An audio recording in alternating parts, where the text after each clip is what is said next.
I can remember one of the stories that my mother had a lead foot with her driving. And my dad did too, as far as that goes, but I know that we used to go back and forth. We both taught in Chicago at the time, and this was after my father had passed away. And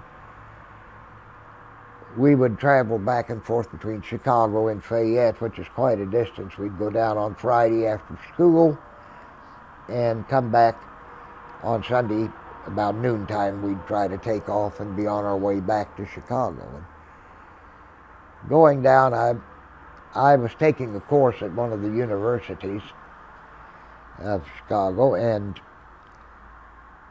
sitting in the front seat, my mother was driving, and we had a brand new Cadillac at the time. We always had one every year, and at the time that was one of the things we just had. It was a brand new Cadillac every year. So anyhow, this was in 1960, and we were going down the highway on our merry way to the farm, and I was sitting in the front seat studying in the passenger side, and I became aware of all of a sudden that we were going a little faster and a little faster.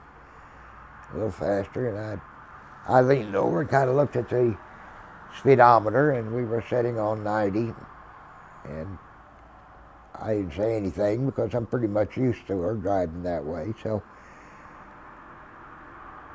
it wasn't too much longer, but I was aware that we were going a little bit more than usual in the driving, and I looked over, and we were driving 100 miles an hour. Well, that didn't stop. We kept going faster, and I looked over, and we were going 107. I said, "Mother, what in the world? Are we going to a fire?" She said, "No." She says, "We're not, but there's a Mercedes-Benz behind us, and I'll be damned if I'm going to let him pass." And she didn't. On we went. But that was one of the funny things that I can remember, Mother doing silly things all the time, but she was in earnest, and she did not let that Mercedes-Benz pass her.